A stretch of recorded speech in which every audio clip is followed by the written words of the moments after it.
तख्ता पलट के बाद बांग्लादेश में हिंदुओं पर हो रहे अत्याचार को लेकर विपक्षी दलों का मौन चर्चा में। साधु संतों, विभिन्न हिंदू संगठनों व कुछ भाजपा नेताओं ने कट्टरपंथियों द्वारा हिंदू मंदिर जलाए जाने की कड़ी निंदा। बांग्लादेश के राष्ट्रीय गीत ओमार सोनार बांग्ला के रचयिता गुरु रविंद्रनाथ टैगोर की प्रतिमाएं भी तोड़ी। बांग्लादेश के संस्थापक शेख मुजीब की विशाल प्रतिमाओं को पहले ही तोड़ चुके हैं। कट्टरपंथी इस्लामिक संगठन जमायते इस्लामी के प्रदर्शनकारी अथवा दंगाई सत्ता पर काबिज होने के बावजूद 2 दिन से हिंदुओं आवामी लीग के नेताओं पर लगातार अत्याचार कर रहे हैं इस्लामिक प्रोटेस्टर। आतंकी संगठन हमास पर इजराइल के जवाबी हमले के बाद देश भर में प्रदर्शन करने वाले खुद को सेकुलर एक्टिविस्ट बताने वाले बंगाल की हिंसा पर हुए खामोश। कांग्रेस नेता सलमान खुर्शीद के भारत में भी ऐसा हो सकने वाले बयान पर हिमाचल के सांसद अनुराग ठाकुर ने जताई कड़ी प्रतिक्रिया। सांसद एवं पद्मश्री बॉलीवुड स्टार कंगना रनौत भी जारी कर चुकी है इस्लामिक कंट्रीज में बार बार ऐसी हिंसा होने संबंधी बयान। अपने फायदों के लिए कई देशों में अस्थिरता पैदा कर चुके अमेरिका के साथ साथ चीन व पाकिस्तान जैसी विदेशी ताकतों का भी बताया जा रहा है बंगाल की हिंसा के पीछे बड़ा हाथ। 3 साल पहले तालिबानियों के कब्जे के बाद अफगानिस्तान से भी आई थी अल्पसंख्यकों पर कट्टरपंथियों के अत्याचार की ऐसी ही तस्वीरें।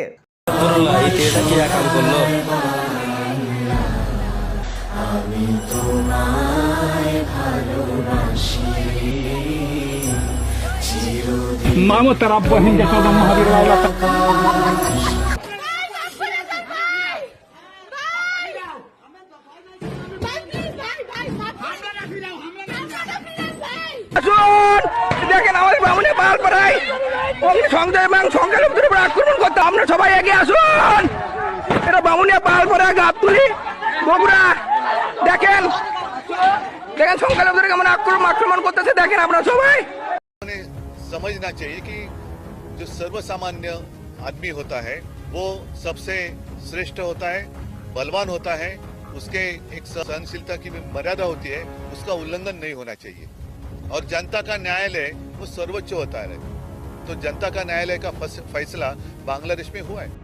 Not be going anywhere to people that you abuse all the time. Please, Republic. लोग अक्सर देखते आए हैं कि जितने भी इस्लामिक रिपब्लिक्स हैं उनकी अभी नहीं तो आगे चल के ये हालत हो ही जाती है।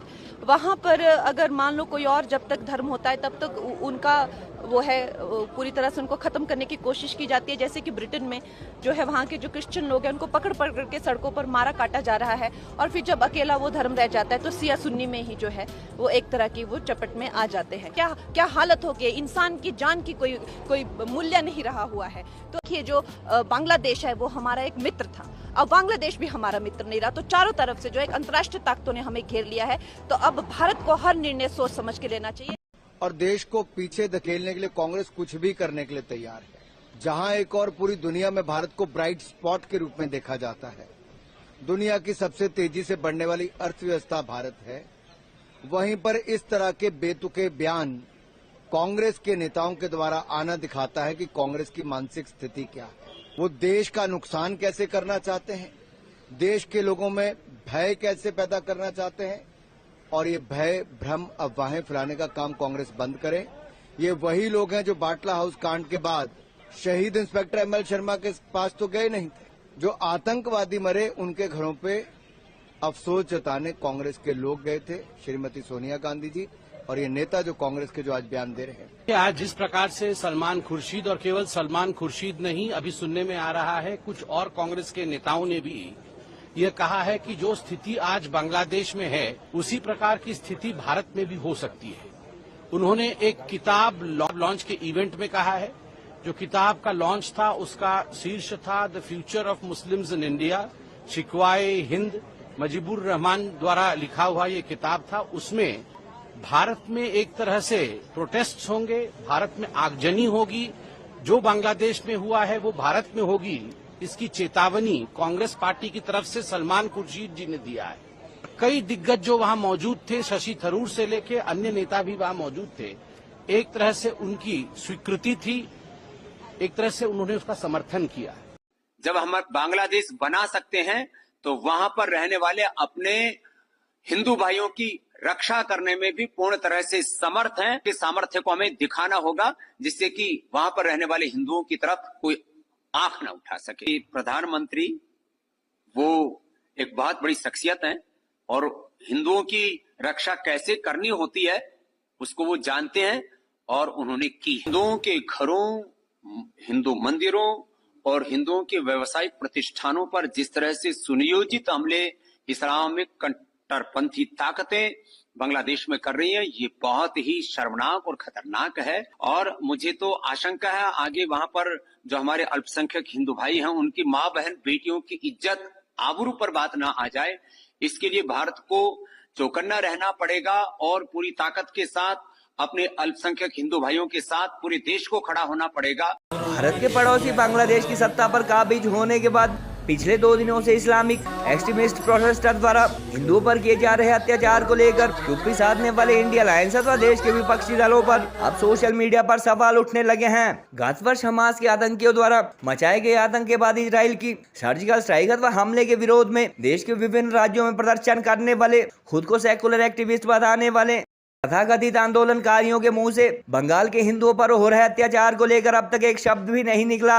इंडिया अलायंस अथवा भाजपा विरोधी दलों द्वारा बंगाल में हो रही हिंसा का विरोध किया जाना तो दूर, कांग्रेस के वरिष्ठ नेता सलमान खुर्शीद व अलायंस पार्टनर उद्धव ठाकरे तथा संजय सिंह आदि नेताओं ने तो भारत में भी ऐसा हो सकने की बात कहकर अपनी मंशा जाहिर कर दी। रूस, यूक्रेन, पैलेस्टाइन, इजराइल व इसी तरह की विदेशों में होने वाली विभिन्न घटनाओं को लेकर बड़े बड़े बयान दागने वाले इंडिया अलायंस के नेताओं की बांग्लादेश हिंसा पर चुप्पी के मामले को लेकर एक तरफ जहां हजारों सोशल मीडिया यूजर सवाल उठा रहे हैं, वहीं हिमाचल से संबंध रखने वाले सांसद अनुराग ठाकुर जैसे कुछ भाजपा नेताओं और रामदेव बाबा आदि साधु संतों के साथ साथ कई हिंदू संगठनों ने भी इस मामले में कड़ी प्रतिक्रिया दी है। सांसद अनुराग ठाकुर ने सलमान खुर्शीद के बयान को कोट करते हुए कांग्रेस की मंशा पर सवाल उठाए और भाजपा के राष्ट्रीय प्रवक्ता संबित पात्रा ने भी इस मामले में कांग्रेस को आड़े हाथों लिया। गौरतलब है कि 2 दिन पहले प्रधानमंत्री शेख हसीना के भारत में शरण लेने व बांग्लादेश की सत्ता पर कब्जा करने के बावजूद इस्लामिक एक्सट्रीमिस्ट कहे जा रहे प्रदर्शनकारी अथवा दंगाई शेख हसीना के दल आवामी लीग के नेताओं तथा यहाँ रह रहे 1 करोड़ 30 लाख से ज्यादा हिंदुओं पर अत्याचार का सिलसिला जारी रखे हुए हैं। नौकरियों में आरक्षण को लेकर शुरू हुए इस प्रदर्शन का उद्देश्य पूरा होने के बावजूद हिंसा बरकरार होने का कारण बंगाल को भड़काने के पीछे विदेशी ताकतों का हाथ भी बताया जा रहा है। कुछ मीडिया रिपोर्ट्स के अनुसार अपने स्वार्थ साधने के लिए अब तक कई देशों की सरकार को अस्थिर कर चुके अमेरिका के साथ साथ चीन व पाकिस्तान आदि ने भी जमात इस्लाम जैसे कट्टर संगठनों की मदद से आरक्षण की मांग को लेकर शुरू हुए इस आंदोलन को भड़काने के लिए पूरी ताकत झोंक दी है। प्रधानमंत्री हाउस में 2 दिन पहले लूटपाट मचाने के बाद बांग्लादेश के राष्ट्रपिता व संस्थापक कहलाने वाले शेख हसीना के पिता शेख मुजीबुर रहमान की प्रतिमाएं तोड़ने के बाद प्रोटेस्टर्स अथवा दंगाइयों ने गुरु रविंद्रनाथ टैगोर की प्रतिमाओं के भी टुकड़े टुकड़े कर डाले। गौरतलब है कि देश की आजादी से पहले भारत का हिस्सा रहे बांग्लादेश का राष्ट्रीय गीत ओमार सोनार बोंगला गुरु रविंद्रनाथ ने लिखा है और आज भी इस देश की मेजोरिटी उनका सम्मान करती है।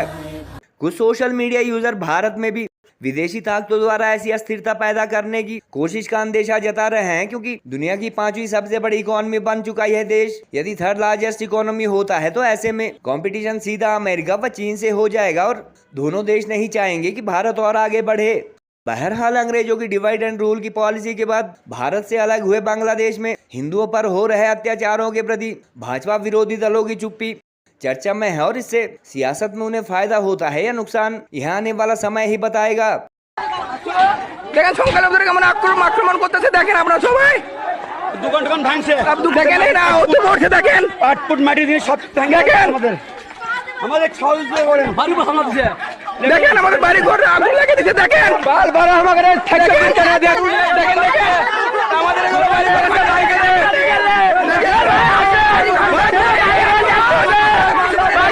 देखिए, आज जिस प्रकार से सलमान खुर्शीद और केवल सलमान खुर्शीद नहीं, अभी सुनने में आ रहा है कुछ और कांग्रेस के नेताओं ने भी ये कहा है कि जो स्थिति आज बांग्लादेश में है उसी प्रकार की स्थिति भारत में भी हो सकती है।